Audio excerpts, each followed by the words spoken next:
Hello, everyone, and welcome back for another episode of Technically Human. I have with me Leo Hoar, and we're going to talk a little bit more about AI and specifically thinking about like within organizations. I know some insight that you provided to in information that I saw was thinking about AI from a startup perspective. And I think that's really intriguing too, because my work with individuals, professionals who maybe are getting laid off and thinking about going somewhere else, I've heard a lot of them start talking about, hey, maybe I'll start up my own business, or maybe I'll start to do my own work. And so, what are some ways that they can get a little bit more advanced, or is that the smart move for them to take from a startup perspective? So, before we dive into some of those questions and some insight about that, I just wanted to give you an opportunity to share a little bit more about your background and who you are before we dive in.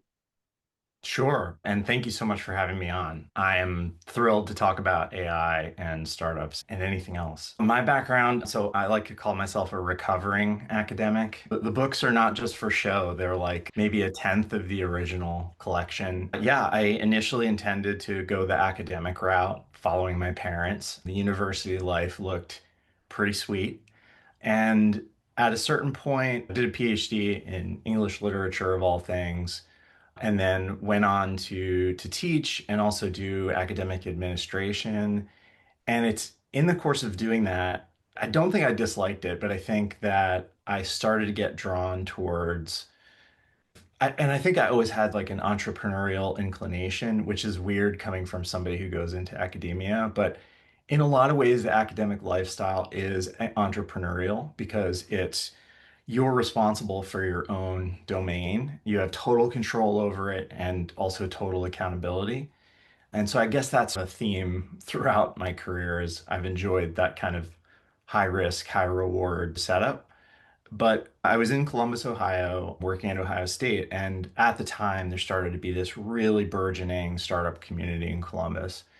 And so I started to get more and more connected to it. And it was, to me, it was the really exciting kind of startup scene where it's not just huge startups that are on the verge of becoming big companies. It was really small ones that were at that really exciting point where it's just a bunch of people wearing a bunch of different hats each. And that to me was just super exciting. And I thought, if I don't do it now, when? So yeah, I initially did some kind of freelance and consulting work for a while, and those were really small startups. A few of them were just one person, one developer doing a thing. And those to me were probably the most exciting. And the work I was doing for them was research, like either user research or market research. And I could see the shaping power that you can have as a researcher. And I also was really shocked to see how useful research could be to a company at that stage because they're just trying to figure out where to point. And those initial decisions, that little adjustment early on translates to a huge directional change down the road. And so that to me was just very exciting. I went on to do it as a full-time thing and then founded my own organization that teaches user research, mostly advanced stuff, and it's called the UXR Institute. So things finally come full circle. I'm doing it myself. It's terrifying and exciting at the same time. Absolutely. Thank you for that. And we were talking even before the episode about some of the things that we said it's such a small world. And you mentioned your PhD was in English literature.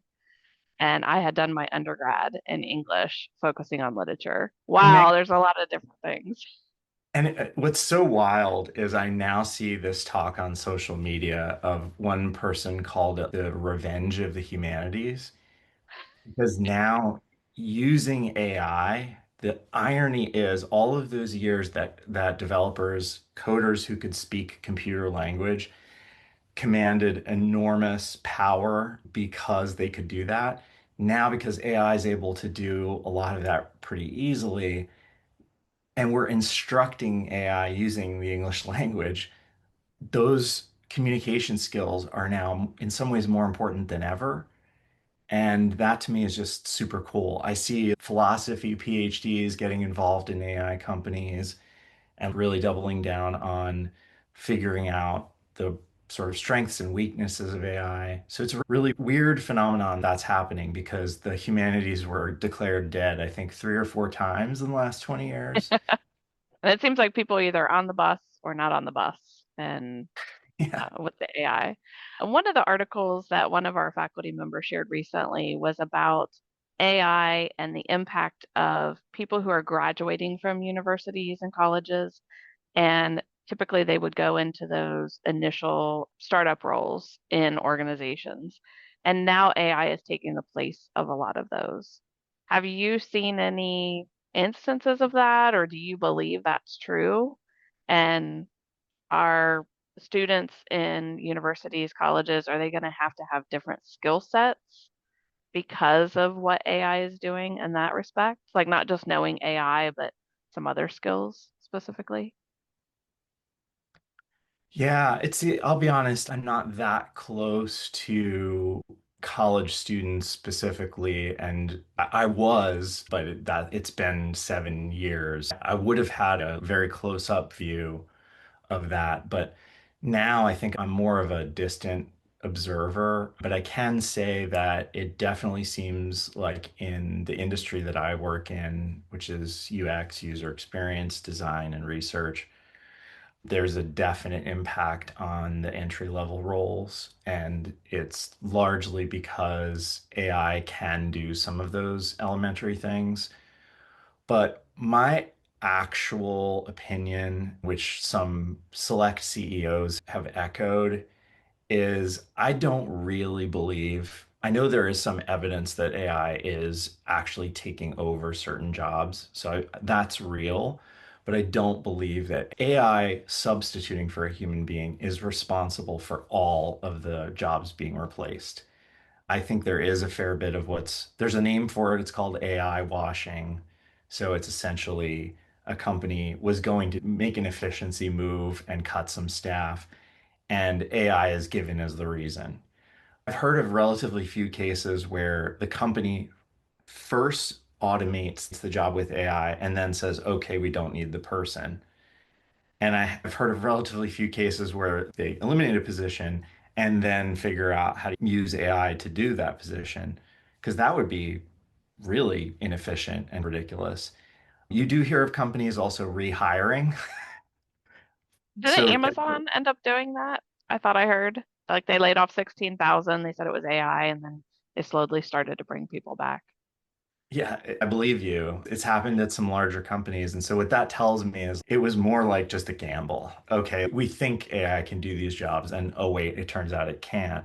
But to come back to your question, I think and as a liberal arts person, and again, the humanities dying several times in the past 100 years, even in just the last 10, I think it's more important than ever for people to invest in what most people call critical thinking skills, but I just call it like learning to think. Because what's the difference between critical thinking and thinking? The difference to me doesn't matter. It's more, do you have a bunch of different rigorous thinking styles? Critical thinking is one of them. Logical thinking is maybe another. Emotional intelligence, emotional reasoning, all of these different ways of thinking and being in the world, those are more important than ever because the skills are changing so rapidly. The kinds of things you need to be able to do, they're popping up out of nowhere. And basically, everybody has to learn them. And an example is take any AI tool or take a specialized AI tool like Claude Code. When that was released, sure, developers had a leg up on it because it uses their same kind of terminal, but everybody had to learn, oh, okay, here's how you build a skill. You put a skill here, you put the files here, and then here's how. So everybody had to learn that from scratch. And more of those are going to be popping up. So it becomes a matter of learning rigorous thinking and then also just learning how to learn stuff.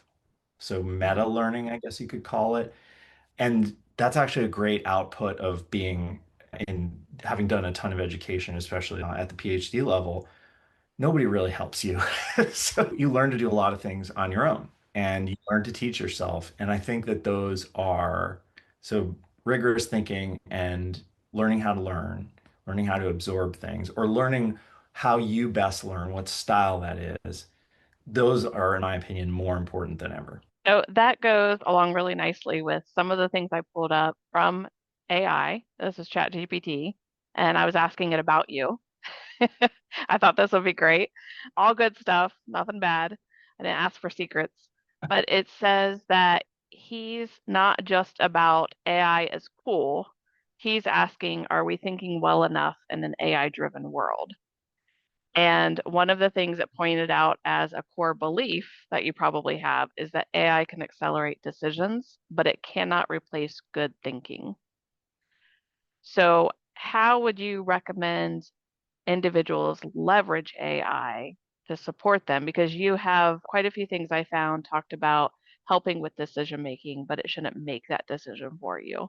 And I feel like I say that till I'm blue in the face with some of my students or even some of my professionals that I do career coaching. You can't just put into chat or Gemini or whatever it is and say, here's who I am, write me a resume, or write me a leadership paper that's 5 pages long, and it gives you exactly what you need.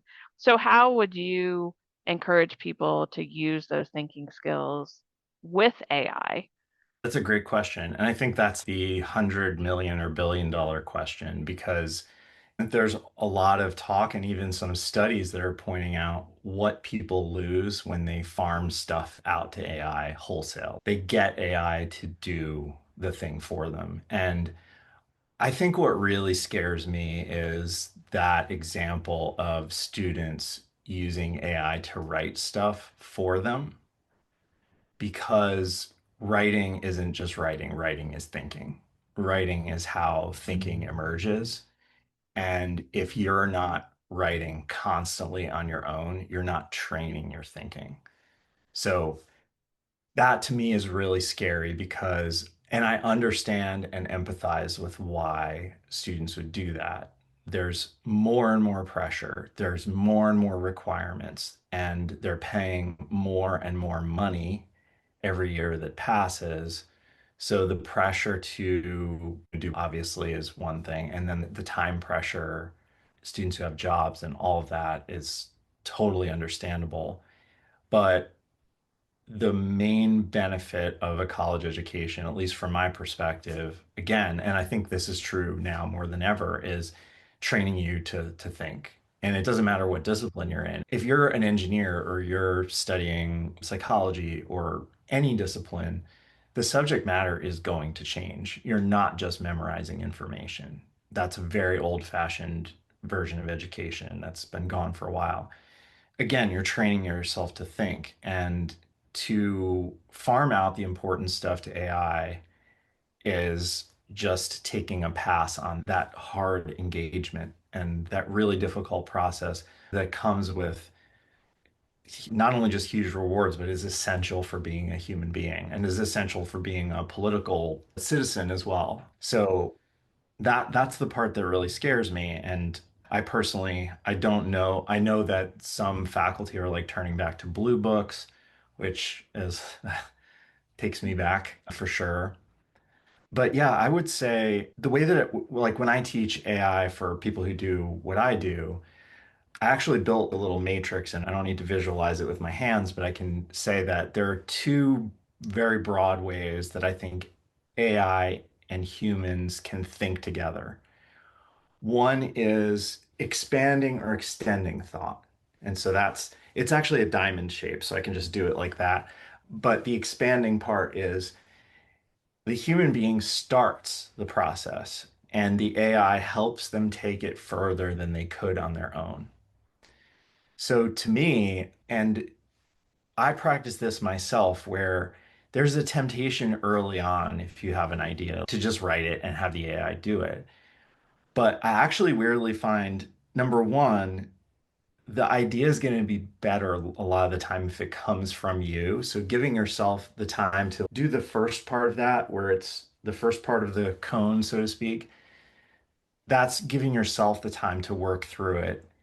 But handing it to the AI, at a certain point, we all get exhausted. And usually in the olden times, we would have referred to books to get more inspiration or to understand.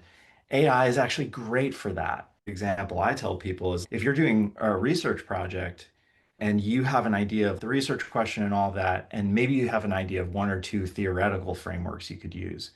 AI can help you find five more and think through them. So AI is about can really help you expand your thoughts. And then what happens there from an educational standpoint? You've just learned those five new ones.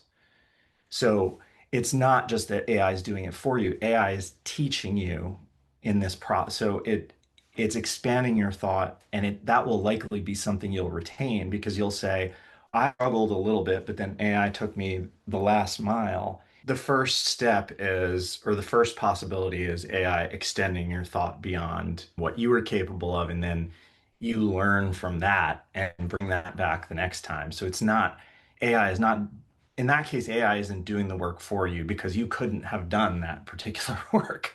But in the process of extending your thought, it's teaching you. And then the other end that I like to describe, and this is totally borrowed from what's called the double diamond framework in UX. It's like diverging is like a form of brainstorming or expanding your thought. And then converging is where you make decisions on, okay, what are we settling on? What's the best option? So in the AI version of that, AI can help you converge, meaning help you settle on the best version of your thoughts, choose the best option. Or another way of putting it is give a name, a precise name to something that for you is just only vague. I find this all the time when if I'm working on something and I come up with this like vague idea, and then I might ask an AI tool, what is this or what does this relate to or is this a thing, and then it'll say, oh, in fact it is, and here's the name for it, here's what it means. That's actually the way I've learned the most about AI itself, is messing around and being like, is this prompt going to help? Is this a good idea to do this? And then the AI tool is, yes, actually. And it's referring to articles about AI and it's saying, yeah, this is actually called this. And in the prompt engineering community, they think it helps because of XYZ reasons. So I had the thought that I would do it, but AI is telling me, okay, this is how this fits into this existing body of thought. AI can help your thoughts diverge, AI can help your thoughts converge. And those are both models where AI isn't doing the thing for you, it's really working hand in hand with you. I have a question based on that, which I may be afraid I asked. But my question is, you're talking about in both of these, you're learning from AI or AI is teaching you something. Do you believe that it's going to take away the role of a teacher or a professor? Oh man, that is such a great question. And it's one that I think about a lot. And I would split the answer split the question in two and say, do those in power who make the decisions think that it will? Yeah, probably. The other question is, should it? And the answer is absolutely not. So the people in power who are constantly looking for efficiency because of costs being cut, and this is true of everywhere, even at large state universities. People think state universities are heavily funded by the state. Go check out how much funding Ohio State gets from the state of Ohio. It's not a lot. So they're constantly looking for efficiencies and all of that. So that, of course, their strongest impulse is to go for technology. I actually have been digging in fairly recently to all the studies that have been done on technology in the classroom. There's even a McKinsey report on it where they bury the fact that essentially technology is found to be harmful to educational outcomes in many cases. But that won't stop educational administrators from going down that road because, again, efficiency, cost cutting, and all of that stuff. The other branch of the question is, should it? And my answer is absolutely not. I think that those same studies showed the value of a human teacher leading students. And for full disclosure, I'm extremely old-fashioned when it comes to education. I believe, and this is unrealistic, but there have been politicians who propose it. I believe teachers should be treated as experts, no matter what the level is. They should be paid at least $200,000 a year. It should be an exalted career that attracts the best and the smartest people. And those people should be given more latitude in the classroom to teach the students to think like they do. That to me, it's very old fashioned. Even saying that sounds ridiculous now because teachers are, especially in public school districts, they tend to be facilitators of this pre-given curriculum. So to me, of course, the next move will be towards AI. I don't believe it should be in education. I think there may be a place for AI in education, but first the teacher would have to, I believe teachers would have to pull back some of their authority in the classroom, and AI would just a supportive role. Because again, I personally see how, and this is in my own business, why we insist on we just do live online classes where you are face to face with an expert. We have competitors developing tools where AI will teach you. AI basically will not be able to teach you math and stats unless it's given specific training. I just see so much importance to the almost like the physical act of learning, the teacher being around the student physically or virtually, available to the student to help them with whatever they're struggling with. That to me is the essence of education. Like we should never lose sight of that. It goes back to those interpersonal skills, like even learning to think, the critical learning Yep. and the other types of learning that we talked about. It's you have that value of the teacher bringing that to the table too. And Yep. even being compassionate, being empathetic, those aren't something you could try to train AI tools to do that, but it's probably not going to have the same effect. That's So it. I know I talked a lot about education, and I want to move forward with thinking about startups or business owners. Mhm. And for you, especially thinking about starting up your business and some of the things that you focus on with AI, what would be some recommendations you would have for individuals? Because right now, and I can, as a business owner myself, I'm inundated with Facebook ads, Instagram ads, and somebody was even asking me today about all of these different AI bots and that they could do all these tasks for you. What is your recommendation to, especially a startup, on do you get involved in that or how do you move forward with that? Yeah, and I would echo, I think it was Sam Altman from OpenAI, and I'm not necessarily a huge fan, but he did say something that I thought resonated, rung true for me, which is there's never been a better time to start a company than now. And partly that's because of the conditions that AI has created in the world of employment. I think what he meant and what I would focus on is AI solves a lot of the really daunting challenges and almost existential challenges that a person starting a new business will face inevitably. And it's especially true if you're a solopreneur, like you're trying to do it on your own. You can get further than ever, literally, like as of today. I would say there's even been progress made in the past week in terms of the features available to a person to build things on their own. You can get further than ever on your own with just a few dollars. That is just where we're at right now. Teenagers, middle, probably not even teenagers, there's probably middle schoolers out there vibe coding stuff. And again, even just a few years ago, this was like impossible. You need to understand, you need to have some development experience. But now you can do that just by expressing stuff in human language. And that creates so many possibilities for somebody. Because I can just imagine, so our own organization, we are committed to, again, our product is an expert that you have access to. Our classes are 15 people tops. You get virtual, regular access to this expert to help you through. Behind all that, we are absolutely using AI tools not to develop our content, but to do all of this stuff that would otherwise have made us really slow and really expensive. So AI can do a lot of the boring stuff. That means we don't have to hire a staff of 20 people and have our prices be triple what they are at the start. We can pass those savings on to people who in this job market really need it. And we can also just not waste time on doing all that other stuff.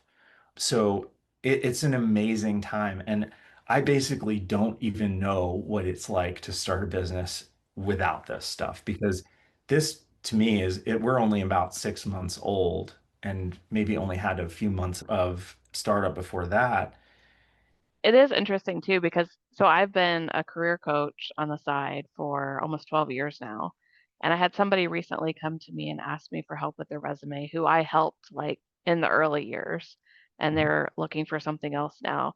And so I pulled up their original resume and I was like, I can't believe I wrote this. Like it was, you didn't have any AI tools or anything. And the way that I even had somebody recently, a client come back and say, did you use AI to write this? And it was funny because what she picked out that she thought I had used AI was me hitting the wrong key on the keyboard versus AI spelling something wrong. And I was like, that was actually my faulty fingers, like doing that. But I said, absolutely. At first, I was worried because I thought they would be like, oh, you're just finding a way to make this easy for you to do. And then I was like, I do use it. But like you were saying, I do it myself first. And then how do I use AI to help me improve it and go in and look at some bullet points and things like that? Yeah. So it's definitely been able to help me. And like you said, with different tasks and things like that. And I love that you bring up about the cost. Like you're not having to hire all of these people and pass that, make it more expensive for your clients to take that cost on too. Yeah.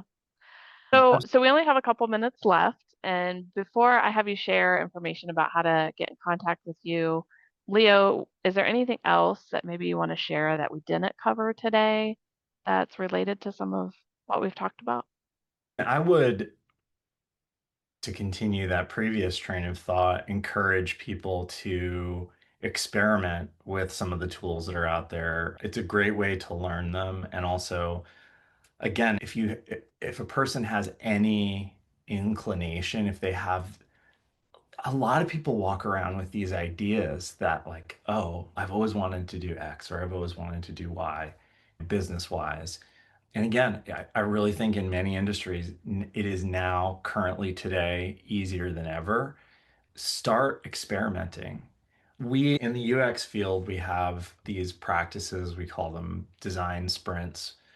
There's also research sprints, and they're closely connected because the idea is like you don't just sit around brainstorming for 2 months and then try to get to the perfect thing. You take the idea, prototype it, put it in front of people, or if now you can build the thing and put it out in the world, see what people think of it, get the feedback, and then the key word is iterate. You make the changes. Most people don't build the thing, it's immediately successful, it takes off, and you're rich. Every successful company has gone through that process.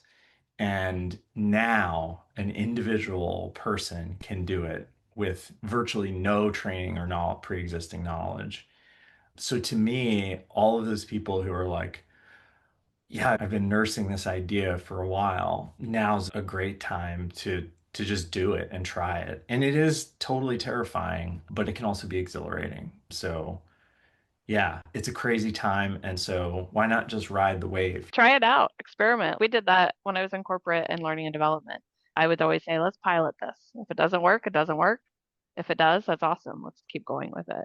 And so many people I talk to have tried different tools and they think you only use it in one way.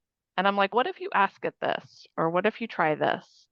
And they're like, am I allowed to? And it's just try it and see. And then they end up being surprised and they don't realize. I think people are so used to I do X and I get Y that opening up what that looks like can be a little bit scary, but it can be amazing when you see the results of it. Yeah. Totally. Yeah. And I myself, I hadn't, and this is an example of what I was talking about earlier. I had no HTML, CSS knowledge before I started this. And yeah, AI can do a lot of it for me, but AI on its own can also go crazy. So, in the process of having AI do it, I've actually learned enough that now I can do some of it too. And what that's Mhm. enabled me to do is I can build in features and components to our website that years ago I would have had to pay a developer to do it. And so the same is true of basically any idea that a person has. in this day and age, there are tools that you can get a website up and running for your business idea in an hour or two, which is Right. wild. Thank you for your time today, Leo. I really appreciate it. Do you want to share with individuals, like if they want to follow you or connect with you, like where is the best place to do that? Sure. I'm on LinkedIn. If you have my name, there's very few people with my name. So, That's a good um, thing. our site is uxrinstitute.com. Check us out. We mainly serve UX researchers, designers, and some product managers who want to learn more advanced user research skills. But check us out if you're interested in what it looks like to be a small but scrappy organization. When you talk about UX research, I know what that means, you know what that means, and probably a lot of people that are listening, but there's probably some people who don't. So just putting on my career coaching hat, would you just explain what that is? What is a UX designer, or if there's analyst, whatever other terms are there, and like where they might work? Yeah, so UX is an abbreviation for user experience, and it's a broad, encompassing discipline which includes both designing interfaces that we all interact with on a daily basis, but also potentially services and experiences, broadly speaking. It could be the experience that a person has of the business at multiple touch points.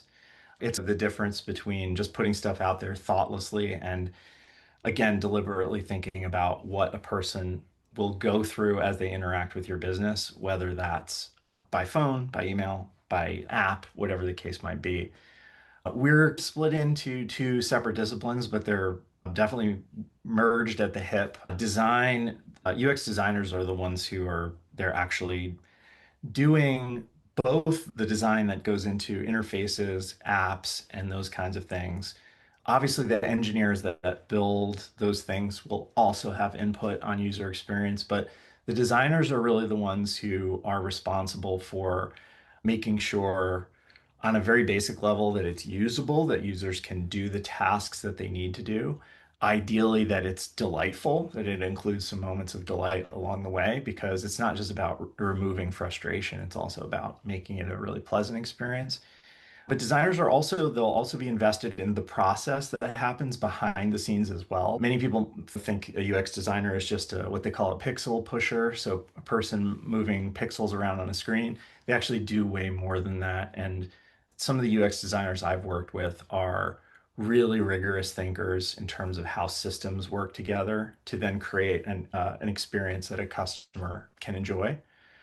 Researchers support that work and make sure that what the designers are doing connects to how the actual users behave in the world. So a researcher would be the primary one to really understand users' needs, aspirations, goals, all those kinds of things, so that the thing that the designers are creating fits in well with that. So that's the sort of nutshell version. There's a lot more complexity to that. And if there are any UX people out there listening to me, they're probably already up in arms at that definition and probably already writing to me on LinkedIn. But it's okay. Yeah. I try to make it So, as possible. yeah, thank you for that. So, how do you jump from English literature to UX? For me, there was a bridge, a very specific bridge. In my academic administrator job at Ohio State, I was responsible for getting students to adopt this software platform. It was called an e-portfolio. So it was basically students putting Okay. together a digital portfolio of their accomplishments. Everybody hated this thing. Nobody wanted to use it. So of course they were like, okay, Leo will take it. But I'm very proud to say that after doing what I didn't know that there was a thing called UX research. I was just like, I need to do research to figure out what's going wrong here and how we can fix it. And I learned that there was only after doing all this work, I learned that there was a name for it. And luckily, there was an awesome design research professor at Ohio State, Liz Sanders, who's like a globally renowned expert on this stuff. As a colleague in another department, she took me under her wing and was willing to teach some of the ins and outs. And I established my foundation that way. So it wasn't like a direct leap from the literature, the world of English literature to UX. I don't think that would have been possible. And I'm a career switcher. That is my complete, in a lot of ways, transition into something very different. And that's another thing that can be terrifying to people. But that process of deliberately and intentionally investing in the new direction and learning what I needed to learn, that was what made it possible. It felt impossible when I started. I was like, how am I going to translate English literature to a company? But it was the process of figuring out where is there something that I can do that will be valuable to a startup or to a company. And that was how I did it. Awesome. I love that story. That's great. You're Thank welcome. you, Leo.